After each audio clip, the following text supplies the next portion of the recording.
Le président a nommé par exemple Mabunda conseiller spécial, on n'a pas vu le contre ça. Le président a nommé Luzolo, il n'y a pas de contre ça. Ça aussi, ce sont des ordonnances qui ne sont pas exonérées. Mais comment la loi ou la République a-t-elle accepté de laisser le président nommer les membres de ce cabinet sans contre ça à cette époque? Non, même dans les régimes les plus parlementaires possibles, la désignation de membres du cabinet du chef de l'État, ce sont des actes internes. Dans la rigueur de la loi. Oui, je suis dans la rigueur de la loi. La rigueur de l'article 179. Oui. L'acte de nommer dans son cabinet, c'est aussi une ordonnance. Sauf si vous, professeur, vous me dites que ça, c'est pas une ordonnance, c'est un décret. Non. Mais pourquoi il n'y a pas de contre-scène du Premier ministre alors que cet acte-là n'est pas exonéré par l'article 179? Ce sont des actes de gestion interne. Il peut même le nommer par une lettre. C'est son directeur de cabinet, c'est son secrétaire particulier en chef. Ça n'a rien à voir. Mais ici, nous sommes dans les actes qui sont structurés dans la Constitution. Des actes de rapport entre les institutions. Nous ne sommes pas en crise avec le président. Nous sommes en vacances. La crise, c'est probablement entre les alliés. Donc, c'est une collusion de la collusion.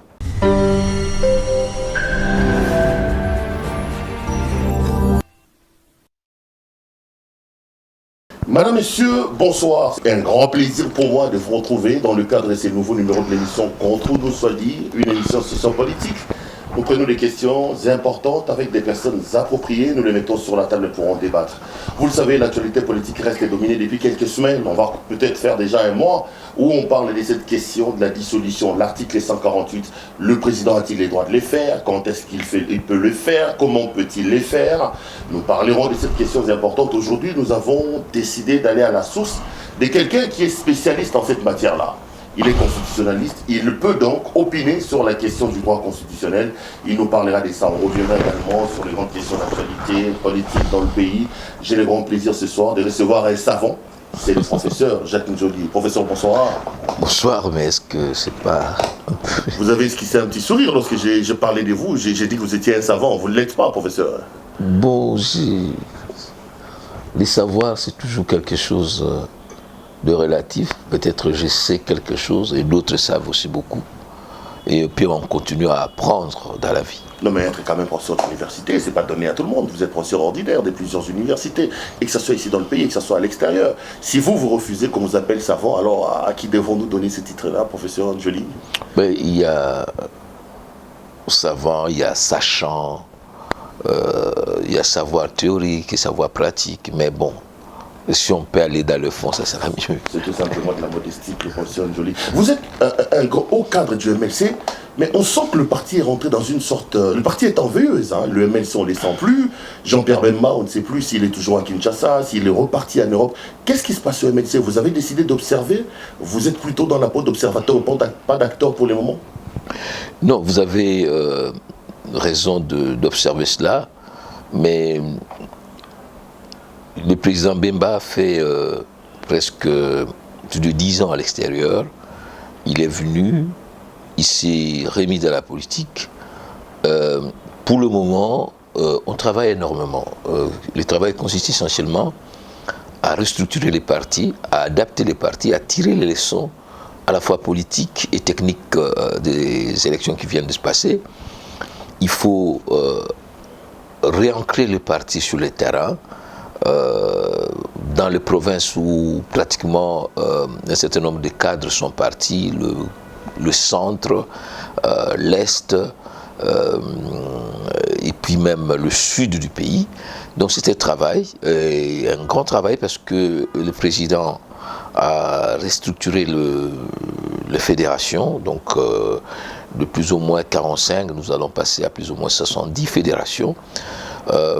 Nous avons autonomisé la jeunesse. Il a créé la Ligue des jeunes qui est en train de s'installer, la Ligue autonome des femmes qui est en train de s'installer. On a requalifié, recruté de nouveaux cadres qui sont de jeunes filles et de jeunes garçons qui vont relancer les partis.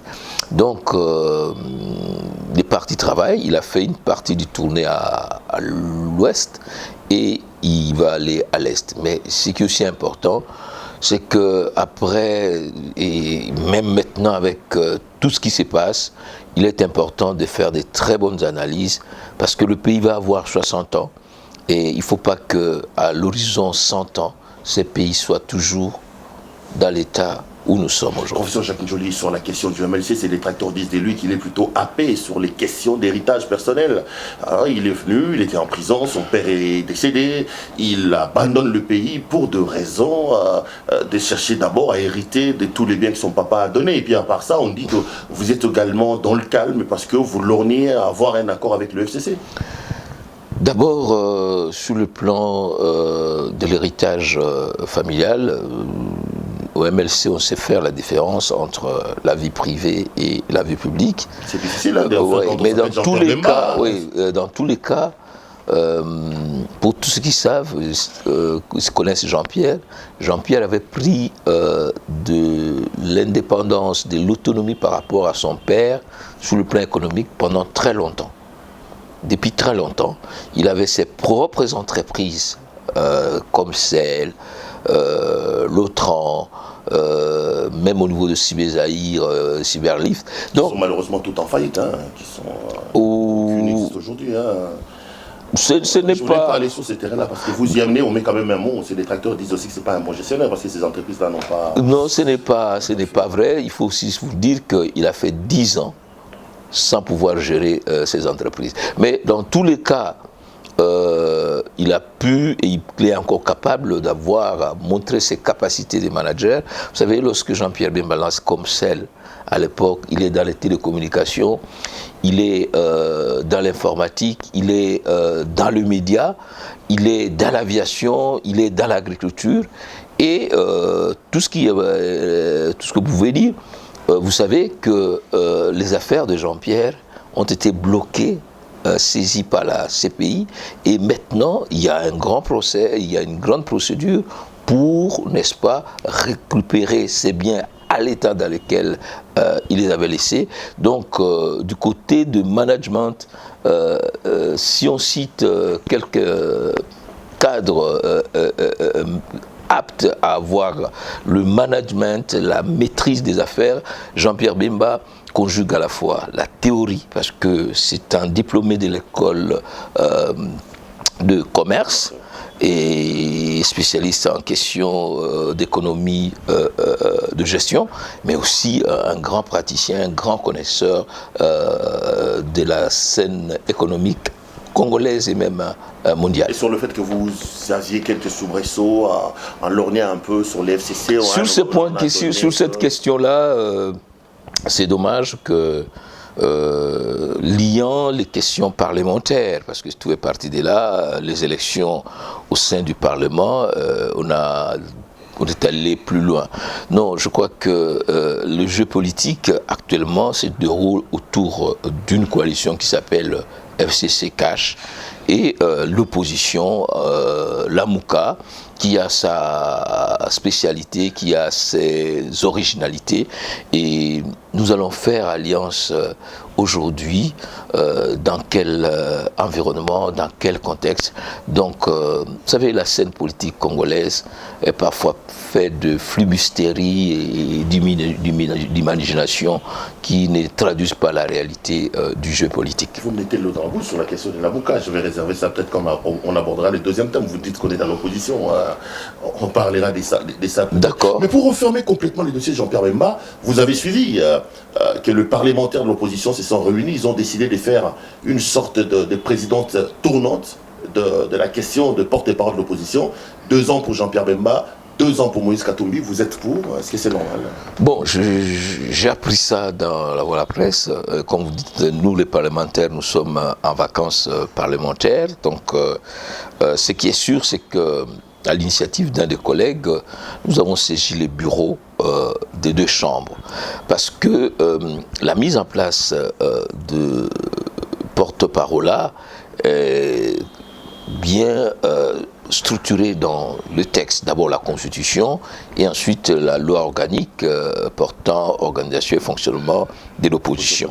Donc, nous avons saisi les 2 présidents, il y a des collègues à la diligence, et il appartient maintenant au président de deux chambres de convoquer les parlementaires qui se sont inscrits dans les groupes politiques de l'opposition pour, n'est-ce pas, désigner les porte-paroles. Alors, on va le faire. La place tournante, est-ce que là, ça vous arrange? Est-ce que vous pensez que c'est pas violer la loi? Parce que la loi ne l'interdit pas. Non, la loi ne l'interdit pas non plus. La loi dit que vous vous réunissez pour désigner de manière consensuelle ou de manière électorale, c'est-à-dire s'il n'y a pas consensus, vous élisez. Donc si les consensus, je ne sais pas, retrouvent autour de cette modalité, ben nous allons couler ça dans notre règlement intérieur. Il n'y a pas de problème. Professeur Jacques Njoli, vous êtes constitutionnaliste, il y a une question constitutionnelle qui retient l'actualité, la question de la dissolution de l'Assemblée nationale. Mais en préparant cette émission, je suis allé retrouver une sorte de guéguerre entre professeurs d'université sur la question. Votre collègue Mbata, répondant à un autre de vos collègues, le professeur Sam Bokolombe, il lui dit qu'il est pénaliste, il ne peut pas opiner sur des questions constitutionnelles. Vous êtes professeur des droits constitutionnels. Comment vous jugez-vous le débat sur les questions constitutionnelles que les maçons, que nous les journalistes, que les pénalistes, que tout le monde s'engouffre dans un domaine apparemment périlleux? Vous êtes plutôt jaloux, vous ne comprenez pas pourquoi tout le monde vient lorgner sur les casseroles qui sont les vôtres? Non, au contraire, l'attrait du droit constitutionnel comme science nous fait énormément plaisir. Il y a comme une intériorisation, une prise en charge des questions constitutionnelles par l'ensemble de la communauté, aussi bien scientifique que citoyenne. Mais en même temps, c'est les dangers de cet enseignement des droits constitutionnels. Il y a comme une impression de familiarité qui parfois déroute les gens. On tombe dans ce qu'on appelle le faux ami. Je ne sais pas pour vous faire, ça devient comme parfois des débats journalistiques, même si le droit constitutionnel a des relations très intenses avec la communication, mais ça ne nous offusque pas. Mais il est aussi important que lorsque la question est technique, que nous ayons tous la modestie de discuter. Les droits, d'abord, ce n'est pas une science exacte. Et encore moins les droits constitutionnels, qui est une science très passionnée. Parce que, comme disait le professeur Rivero, derrière le droit constitutionnel, il y a la science politique, il y a la politique elle-même, et le droit constitutionnel sans la poudre. C'est-à-dire que ce sont des rapports de force au cœur même de la cité. La passion politique n'a d'égal que l'autre pulsion des reproductions humaines.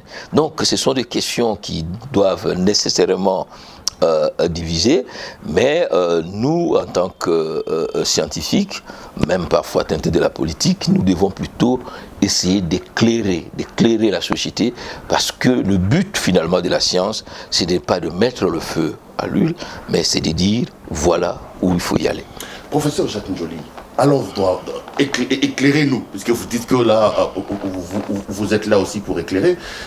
Le débat politique depuis un temps tourne autour de l'article 148 de la Constitution. Vous l'avez certainement suivi lors l'une de ces sorties médiatiques devant la communauté congolaise à Londres. Le chef de l'État a évoqué la question de la dissolution de l'Assemblée nationale. Est-ce qu'à l'heure actuelle, Félix Antoine Tshisekedi peut-il dissoudre l'Assemblée nationale au regard de l'article 148? Bon, d'abord, des primes abord, la gestion de la République au plus haut niveau de responsabilité doit s'extraire et éviter de tomber dans les chamailleries de chiffonniers, comme j'appelle.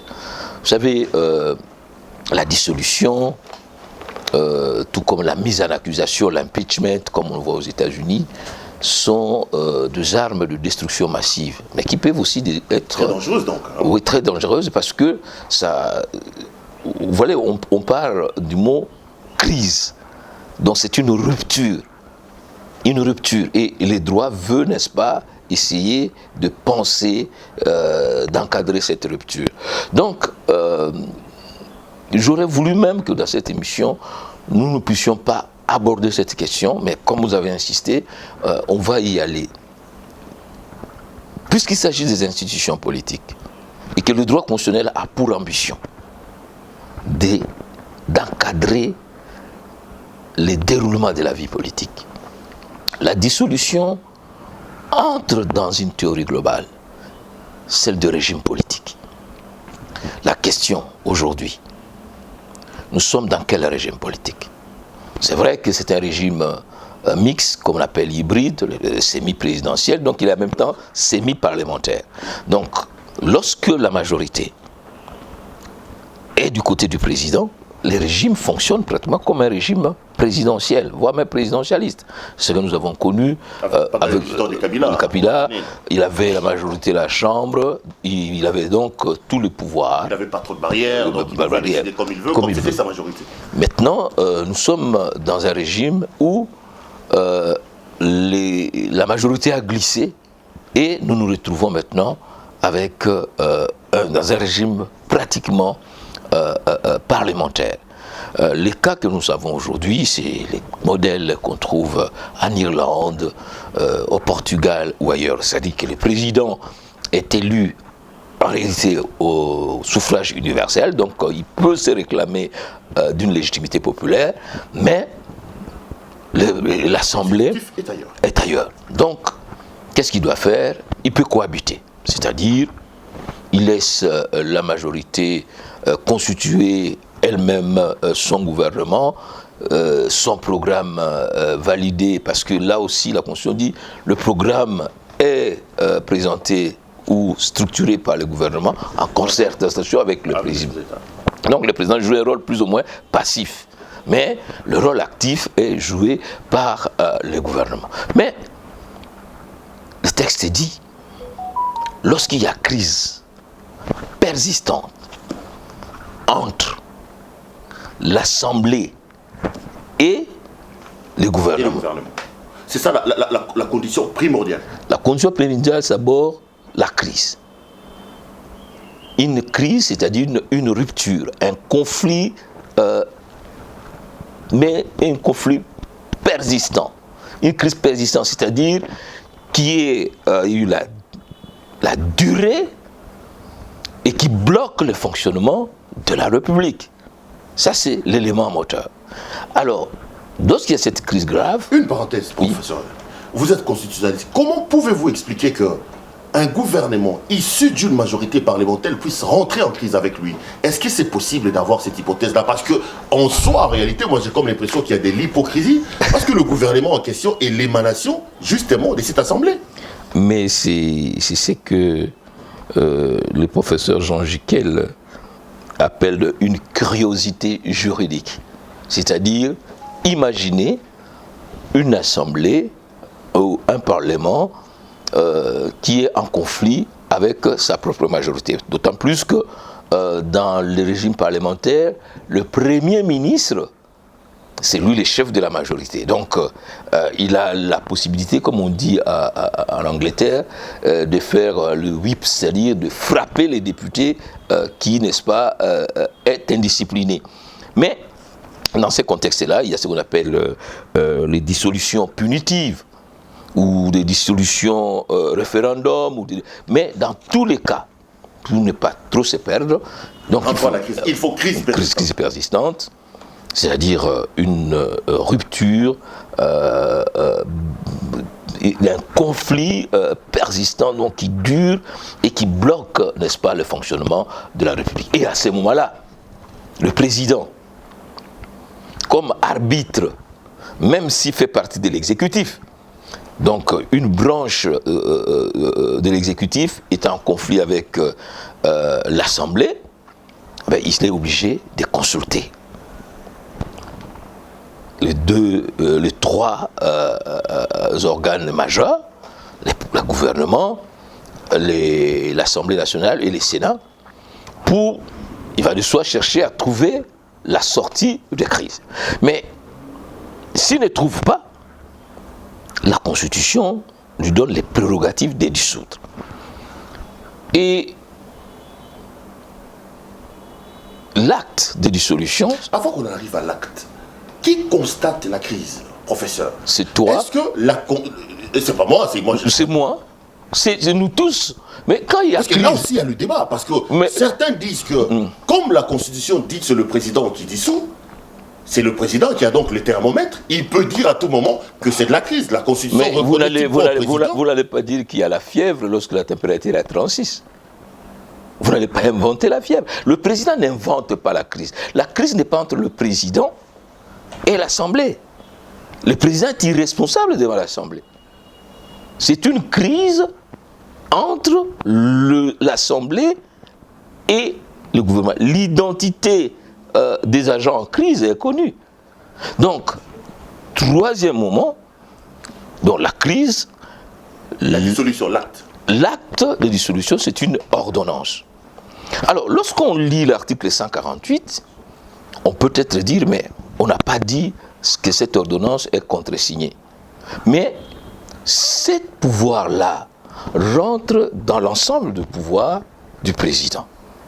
Et là, c'est l'article 79 qui vous dit quels sont les actes du président qui sont ce qu'on appelle, constituent son pouvoir autonome, discrétionnaire, et quels sont les actes de pouvoir partagé ou de pouvoir de sollicitation, c'est-à-dire pour nommer par exemple le magistrat. Le président doit passer par le Conseil supérieur de la magistrature. Et ces ordonnances sont contresignées par le Premier ministre. Donc il ne peut pas de lui-même, sans consulter le Conseil supérieur de la magistrature, où il y a d'autres actes, où il doit nommer les officiers.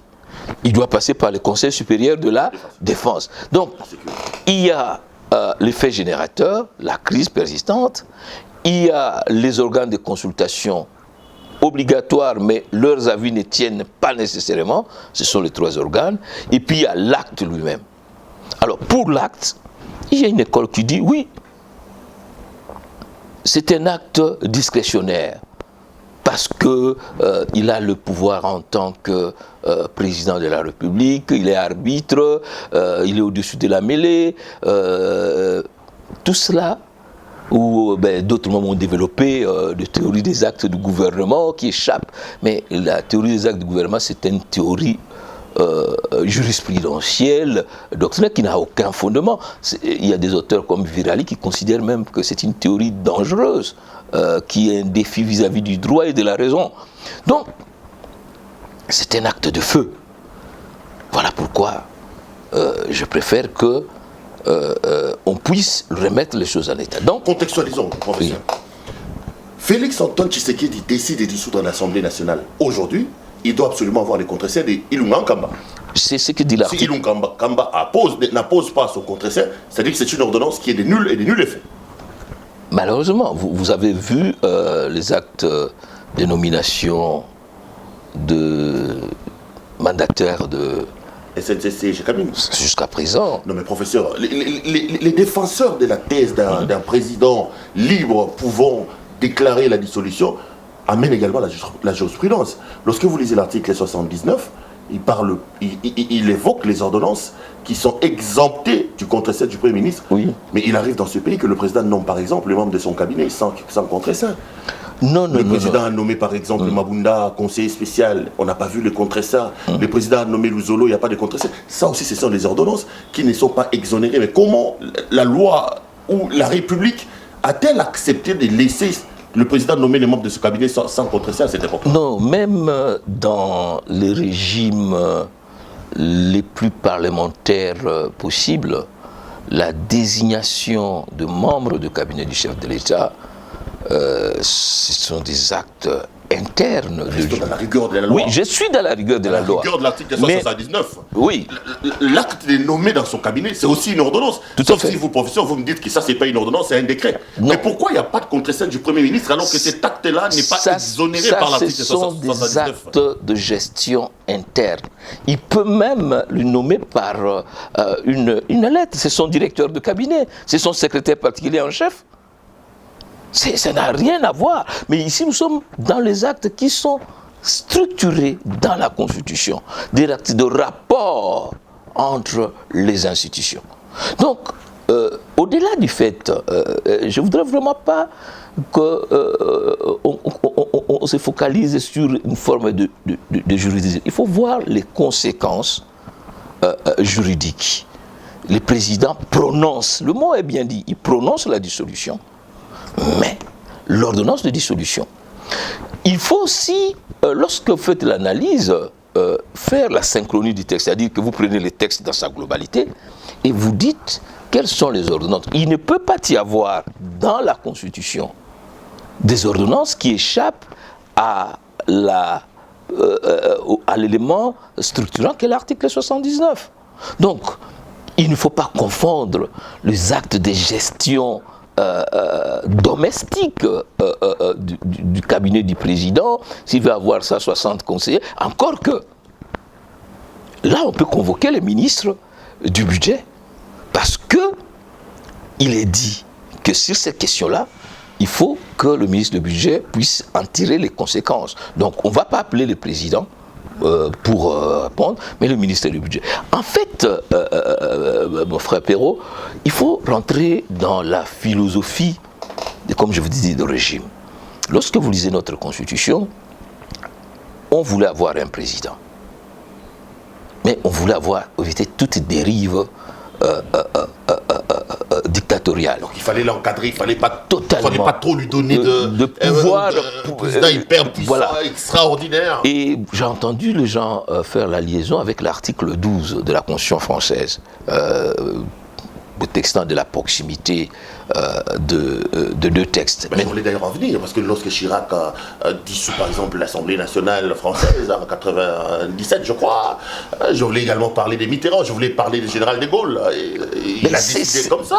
Justement, vous savez que la 5e République en France, 5 fois, on a prononcé la dissolution de l'Assemblée nationale et les présidents étaient libres. C'est justement ça l'intérêt de la question que vous posez. C'est que l'article 12 de la Constitution française, l'article 12 de la Constitution française est les contre-pieds de l'article 148. Pourquoi? Parce que... De la même Constitution. Oui, non, de notre Constitution. Donc la Constitution française a voulu faire de Gaulle un maître sans verrou. C'est-à-dire que, ayant fait l'expérience de la 4e République parlementaire, où les présidents devaient absolument avoir les contre-seins, de Gaulle a réécrit l'article 12 en se donnant un pouvoir de ce qu'on appelle la dissolution présidentielle inconditionnée. Il peut le faire à temps et à contre-temps, sauf ne pas le faire pendant la même année 2 fois. Ensuite, il faut qu'il organise les élections dans le 20 à 40 jours. Chez nous, c'est 60 jours. Donc, il n'y a rien à voir entre l'article 12 de la Constitution française ou même de la Constitution sénégalaise avec l'article 148 de notre Constitution qui se situe dans une autre dynamique qui était celle de limiter l'arbitraire du pouvoir. Mais je voudrais, au-delà de ces juridismes tatillonnants, ces articles ceci, que faire d'abord une analyse politique. Et la question c'est, en réalité, que vous passiez devant notaire pour contresigner ou que vous ne passiez pas devant le notaire, quand le président dit « je vais dissoudre » et que qu'on lui réponde par l'autre camp, c'est déjà très grave. C'est que c'est un constat qu'il y a un début, s'il n'y a pas de divorce déjà.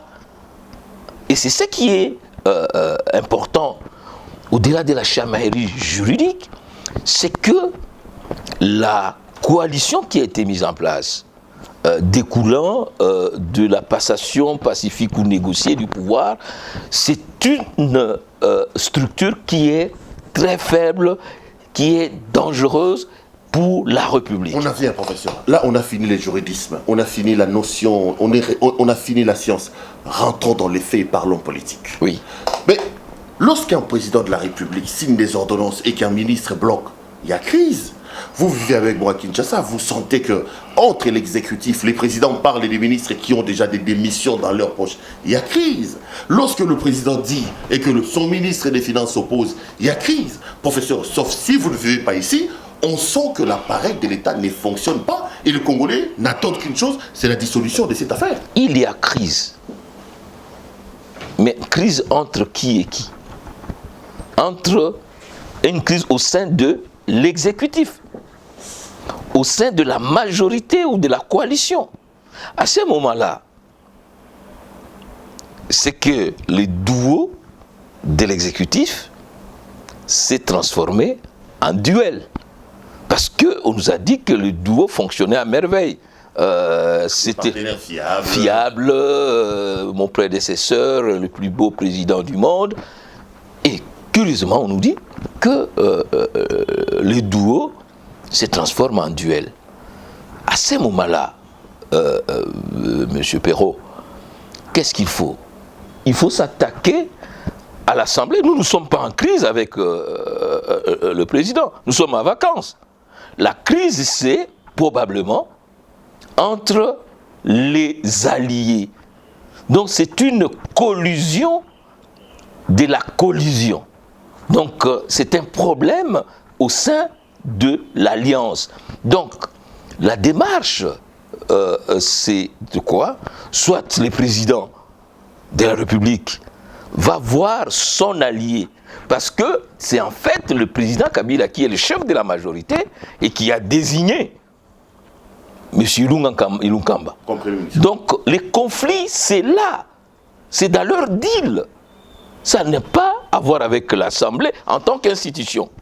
Donc c'est là où il faut voir, faire les constats que le mariage ne fonctionne plus. Et de ces constats, alors, puisque nous devons nous séparer, nous signons concomitamment l'acte de divorce. Et à ce moment-là, on passe de la coalition à la cohabitation.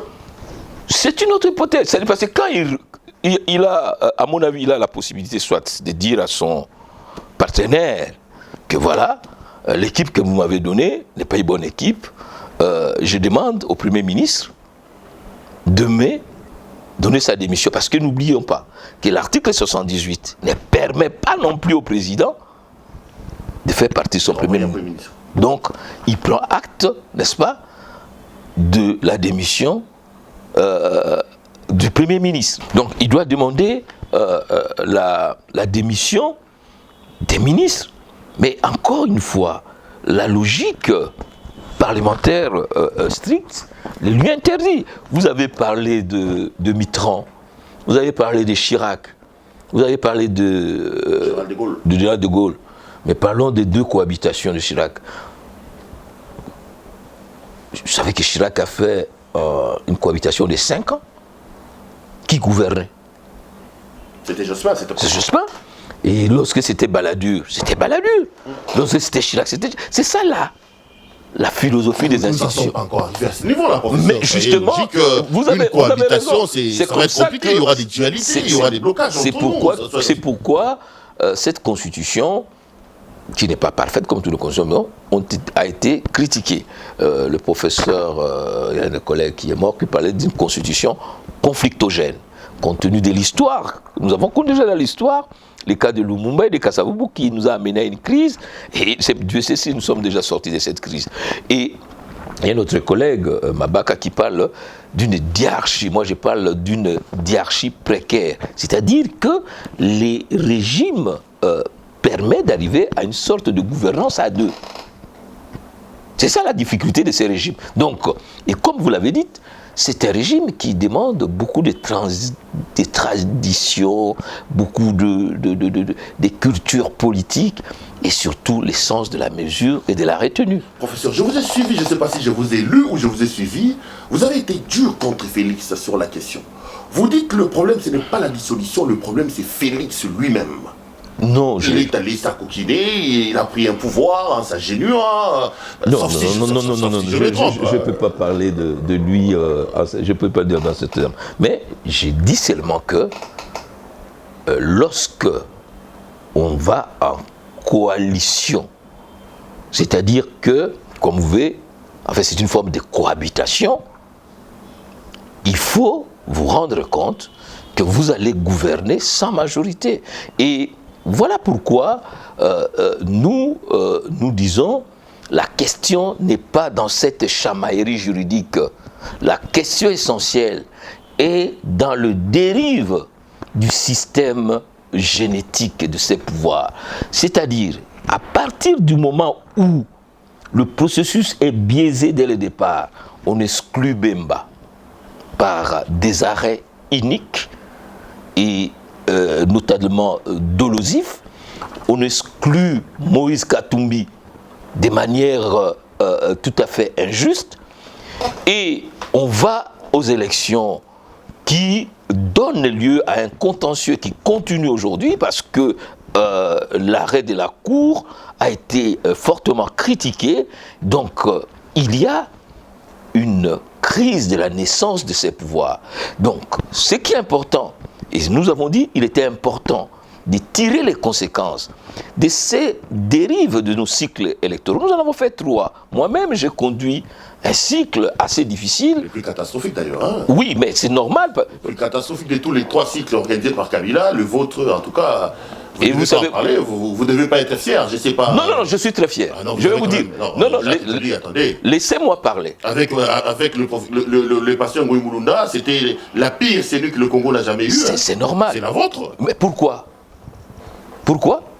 Vous pouvez me dire honnêtement, M. Perrault, nous avons eu combien de mois pour organiser ces élections?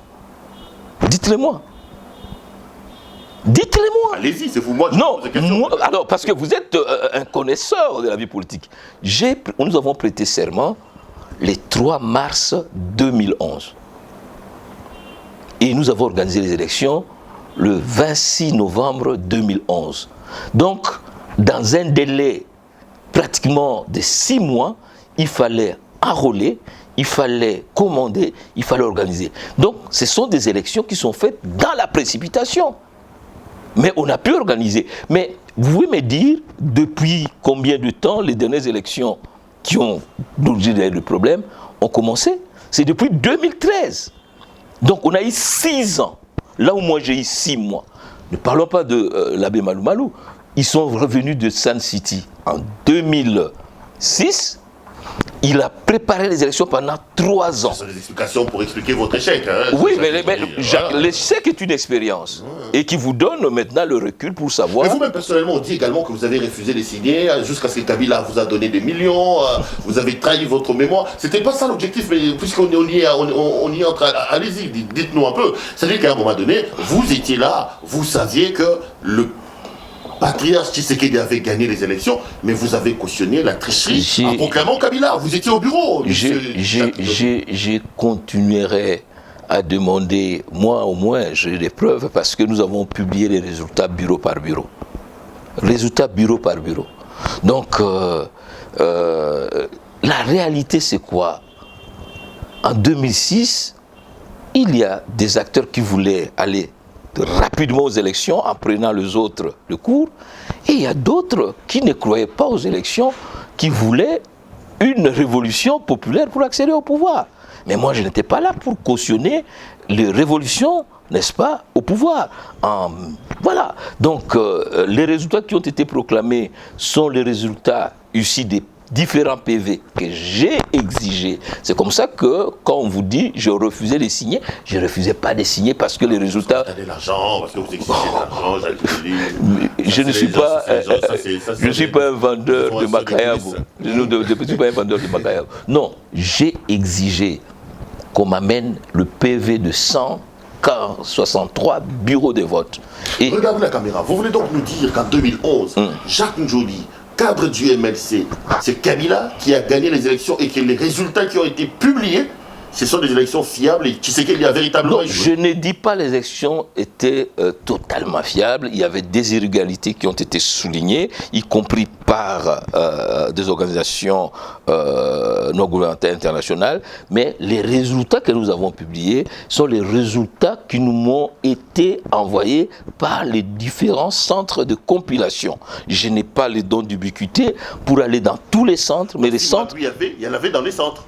Par rapport au PV qui vous a été envoyé. C'est possible, mais encore qu'il y avait un contentieux à la Cour suprême, et là, j'ai demandé à tous mes partenaires de l'opposition, déjà à mon niveau, de me donner les PV qu'ils avaient pour qu'on puisse contester les résultats. Personne ne m'a amené le PV. J'ai fait quoi? Donc, les résultats qui est là, c'est pourquoi nous exigeons toujours que le processus électoral, c'est un processus de méfiance mutuelle. Quand vous avez 163 bureaux, ou vous avez 63 000 bureaux de vote, mais il faut déployer vos témoins pour que vous puissiez avoir le PV. Voilà la réalité. Donc, aujourd'hui, on peut y aller dans les analyses, mais les résultats de 2011 sont les résultats issus des centres de compilation et des bureaux de vote. Professeur, revenons sur la question de la dissolution, sur la question. Mais vous conviendrez avec moi que le pays ne roule pas, que visiblement ces mariages entre les FCC et Cash commencent à bloquer un peu la situation. Félix pense peut-être que pour résoudre le problème, il faille qu'on puisse dissoudre l'Assemblée nationale. Vous pensez que ce n'est pas le cas. Quelle est votre solution miracle pour que le pays avance? Mais vous avez dit que c'est le mariage qui ne marche pas. Et quand le mariage ne marche pas, ce sont les mariés qui doivent divorcer. C'est d'abord ça. Donc, faire le constat qu'ils ont fait le mauvais choix, c'est lui de faire une union contre nature. Et cette union contre nature nous amène au blocage. En attendant que le blocage soit entre l'Assemblée, le jour où le gouvernement viendra avec un programme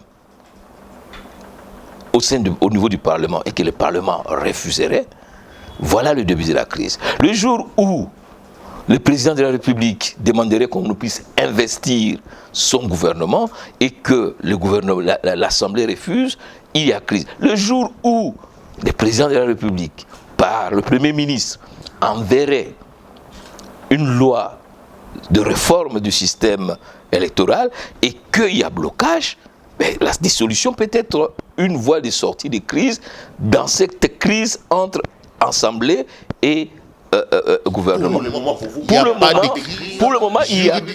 on ne peut pas. Non, pour le moment, on ne peut pas dissoudre l'Assemblée. Il ne peut pas évoquer la crise présidentielle pour le moment. Il doit aller chercher à résoudre sa crise, cette chamaillerie au sein de la majorité, au sein de son deal, au sein de son alliance. C'est là où il y a problème. Je sais, en parlant un peu avec vous, un peu comme on dit chez nous, moi, je suis un Non,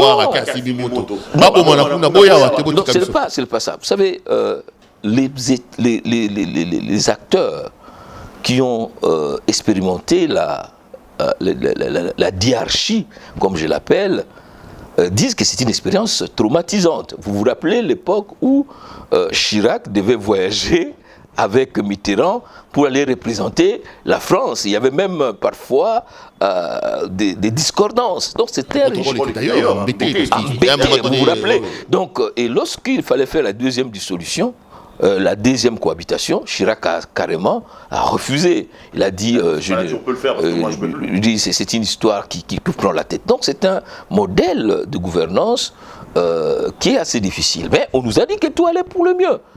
Donc maintenant, la question et la vraie problématique, M. Perrault, c'est qu'en écoutant les uns et les autres, ils ont fait une alliance strictement de partage de postes. Il n'y a pas de programme commun, il n'y a pas de vision commune.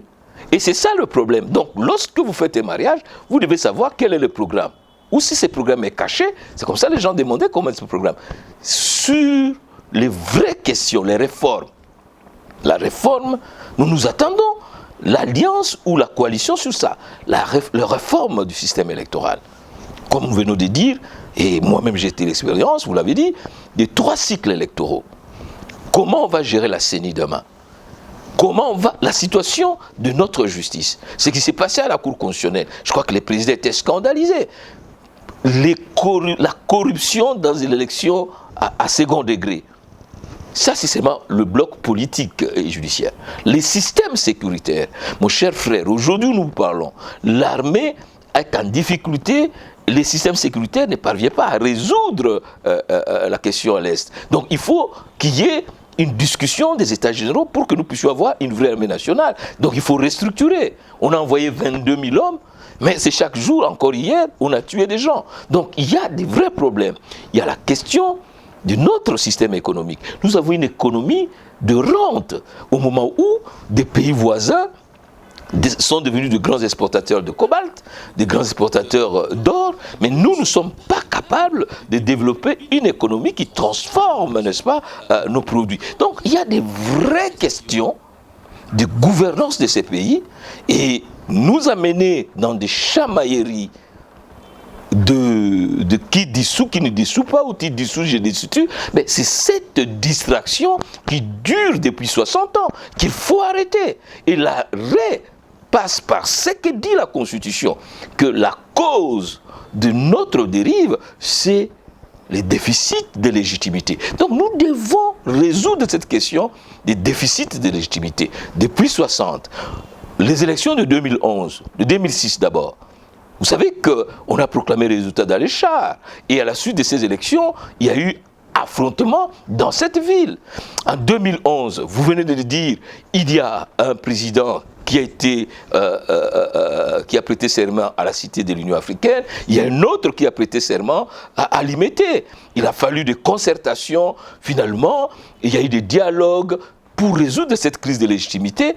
Et ce n'est pas comme ça, par le contournement, qu'on va y arriver. Maintenant, là, qu'on le veuille ou non, il y a le président Tshisekedi qui est accepté par la communauté internationale comme président. Mais il y a un frère à lui qui dit qu'il est le président légitime. Il y a même un autre à côté de moi qui dit que lui, il est choisi par Dieu. Donc, il y a un vrai problème. Et si nous sommes patriotes, et c'est comme ça que moi j'ai beaucoup admiré les propos du président Tshisekedi lors de sa communication, son message, il a dit « Ne nous voilons pas la face ». Il y a eu des problèmes dans les élections. Et nous avons maintenant le recul de 3 cycles pour dire comment faire. Parce que, Perrault... Donc vous regrettez qu'on perde les temps dans des bêtises. Franchement, c'est le mot que je dois dire. Donc le président de la République doit voir, parce que qu'on l'aime ou qu'on l'aime pas, c'est lui qui est là. De fait ou de droit, c'est lui qui est là.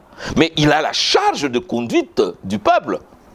Alors, on ne va pas faire le théâtre de ces gens-là qu'on voit en train de parler, d'injurier Mabunda, d'injurier... Non.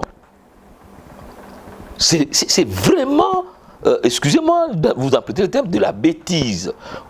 Aujourd'hui, c'est que le Congolais veut, c'est la réforme de l'État congolais, la refondation de l'État congolais. Et mon cher frère, c'est une tâche immense. 60 ans après, Monsieur Perrault, vous êtes journaliste formé, l'indice de développement humain, nous sommes à la 153e position sur 163e État. Donc nous sommes parmi les 10 États les plus pauvres de la Terre. Nous battons les records en ce qui concerne le taux de corruption. Nous avons des problèmes en ce qui concerne le chômage de jeunes. Est-ce que vous ne sentez pas que dans cette ville, nous vivons dans une poudrière? Tous ces jeunes gens qui n'ont pas de métier, qui ont étudié, qui sont devenus des wewa, des vendeurs de communications et autres. Donc nous attendons un plan, un véritable plan. Nous venons de faire une année. 2023, c'est déjà demain. Et nous sommes à la 60e année de l'existence de notre pays. Allons-nous être comme Haïti, 100 ans après, classés parmi les pays pauvres? Voilà les vraies questions. Et pour ça, il faut que nous puissions nous considérer comme frères et sœurs. Nous parvenons à organiser le vivre ensemble.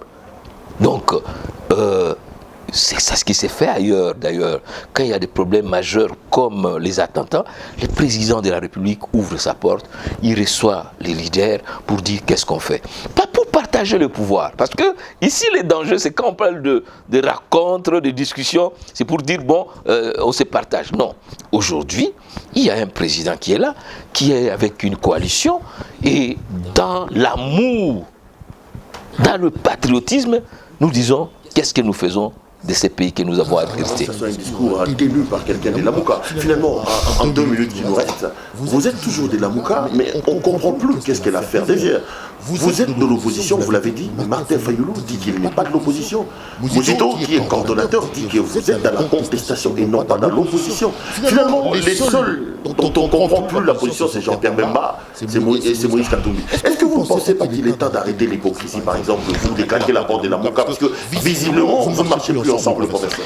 Je dois vous dire d'abord, en liminaire, scientifiquement, vous dire que le problème de beaucoup des États africains, c'est une malgouvernance des exécutifs, mais parfois aussi les faiblesses des oppositions. Ces oppositions qui sont parfois tiraillées dans les guerres des égaux. Et vous savez, vous pouvez aller au Togo, vous pouvez aller au Bénin, vous pouvez aller au Sénégal, vous verrez toujours que lorsque l'opposition regroupe, elle gagne les élections. Mais la tendance du pouvoir, c'est de profiter de cette... Ceci étant dit, revenons à la Mouka. La Mouka n'est pas un regroupement avec une autorité morale.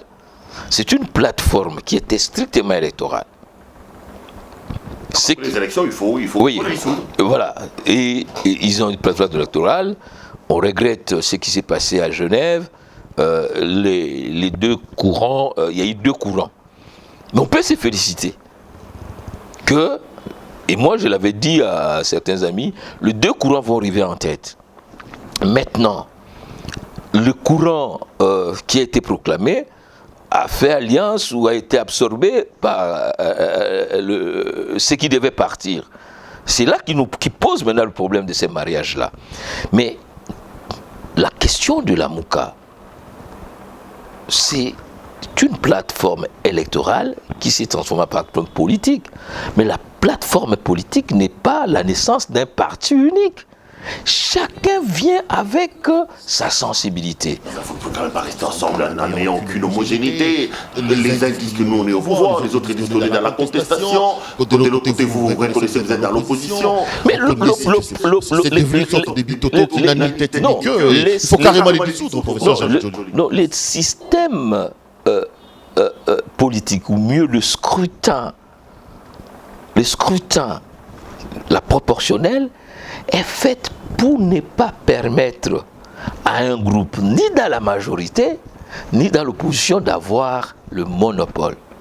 C'est ça la philosophie. Donc, Martin est dans la ligne qu'il est le président élu. Et il n'a pas à être chef de l'opposition. Et il faut l'accepter comme tel. Le premier ministre Mouzito, il est un radical socialiste comme il s'est défini, il est de la gauche.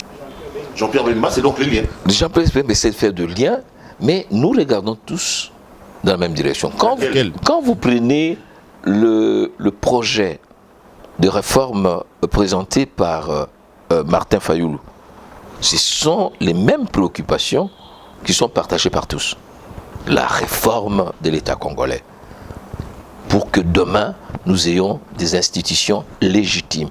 Parce que la malfaçon génétique, c'est-à-dire des institutions nées de manière hémiplégique ou maladive, vont avoir l'impact sur la gouvernance. Tant que nous n'aurons pas résolu ces problèmes. Et là, nous regardons la même direction. Donc maintenant, c'est un problème de sensibilité. Mais les difficultés que l'opposition a, que vous souvenez, ce sont les mêmes difficultés, voire pire que les autres ont. Vous avez assisté à l'éclatement du FCC avec le courant Bahati qui a été pratiquement marginalisé.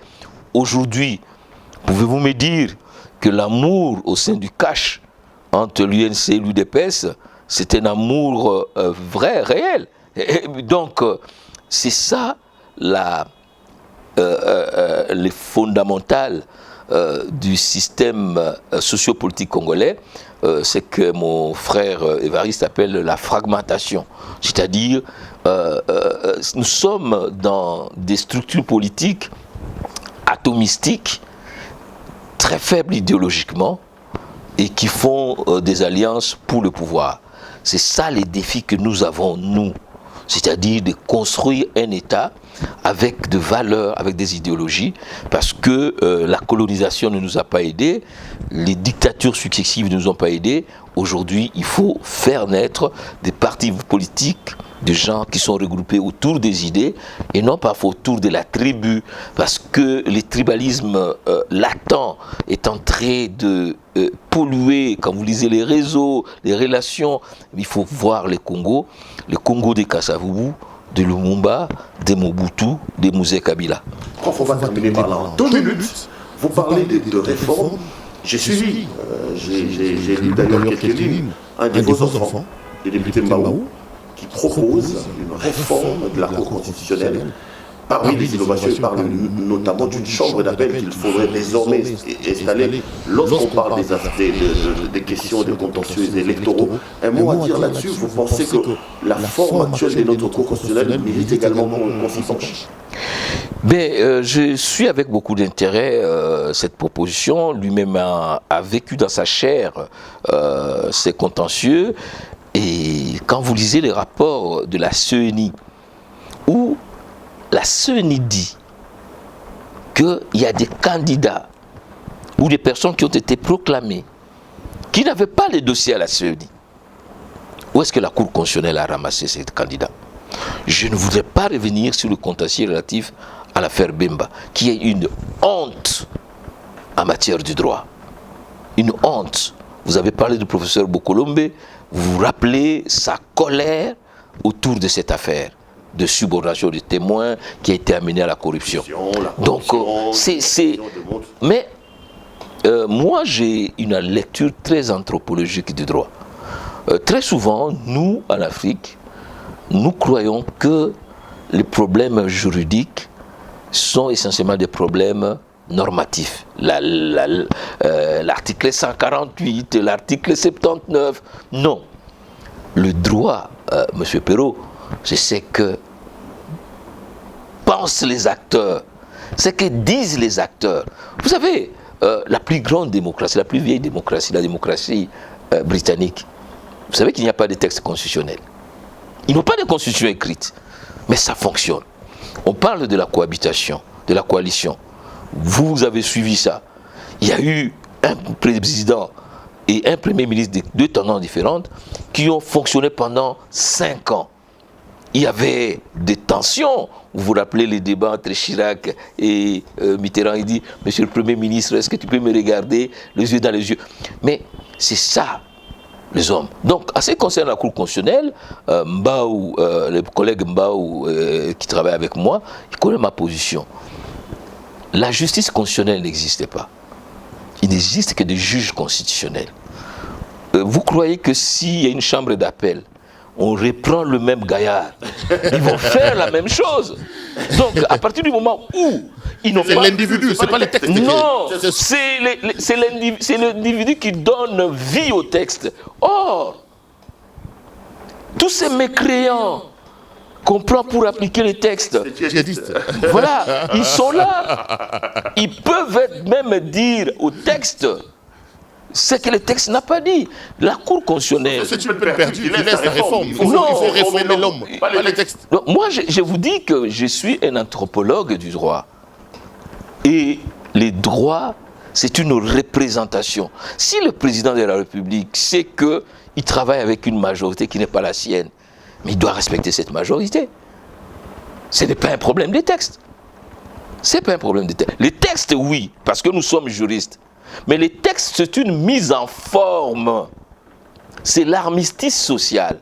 Le texte ne va pas inventer. En 1960, nous avons un très beau texte. En 1964, nous avions un beau texte. En 1967, nous avons un beau texte. Mais, puisque l'acteur n'a pas intériorisé les valeurs structurantes du texte, mais l'acteur va vous amener toujours vers le chaos. Ça sera votre mot de la fin, malheureusement, sur un ton lugubre. Oui, malheureusement. Malheureusement, sur un ton. Voilà. Donc, la Cour constitutionnelle, à partir du moment où le juge constitutionnel ne sait pas qu'il est le gardien, la Cour constitutionnelle, c'est la chienne de garde de la démocratie. C'est là où doit sortir la pure vérité des urnes.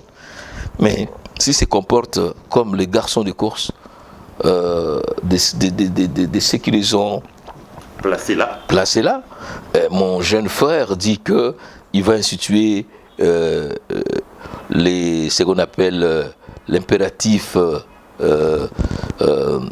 comment on appelle ça,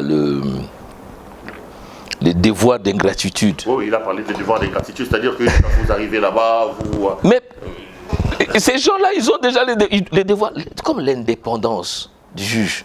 Ce n'est pas ce qui est écrit, c'est un état d'esprit. C'est comme les devoirs d'ingratitude. J'ai été désigné par la MLC pour aller à l'Assemblée, à la CENI, où je ne suis pas un obligé. J'ai fait ce que ma conscience me demande. Donc, le président de la République vous désigne pour être juge. Vous devez être capable de nous dire non. Rappelez-vous ce qui se passe en Afrique du Sud. C'est lui ou celle qui a initié les poursuites contre Zuma, la médiatrice de la République. Elle a été nommée par Zuma. C'est ça, c'est ça. Beaucoup de juristes sont des juristes formalistes. Ils croient que c'est l'écrit qui fait la force du droit. L'impérativité découle de l'esprit. De l'esprit. Le droit, ce n'est pas une question de texte, c'est une question de foi et de croyance. Merci beaucoup, professeur Jacques Joly. On s'est régalé dans cette émission, à la fois scientifique, à la fois politique, mais aussi un peu d'anthropologie. Ça nous fait plaisir. Merci. Recevez-nous prochainement. Non, je serai toujours là. Voilà. Ça a été un grand plaisir. Madame, monsieur, cette émission est complètement terminée. Je rappelle ce soir qu'on recevait dans cette émission le professeur. Pourquoi je voulais vous appeler pasteur? C'est pas pourquoi vous m'avez tellement emballé. J'ai à un certain moment dans mon parcours, j'ai été pasteur. Ah bon? Oui, mais par ce temps qui court, je préfère ne pas. Non, pas pasteur à la Moïse. Non. Voilà, je n'ai pas cité ces gens-là. Ce sont des hommes qui sont faibles. Chacun de nous a son temps pour tomber. Merci beaucoup, pasteur Jacques Joly. Merci également à l'équipe qui a fait un travail remarquable pour nous permettre d'entrer en contact avec vous. Je vous retrouve lors du prochain numéro. Restez branchés sur nos programmes. Prenez très bien soin de vous. Chaque jour compte, chaque jour est une vie. À la prochaine. Professeur, merci. C'est moi. Merci de nous avoir reçus. Merci. Wow.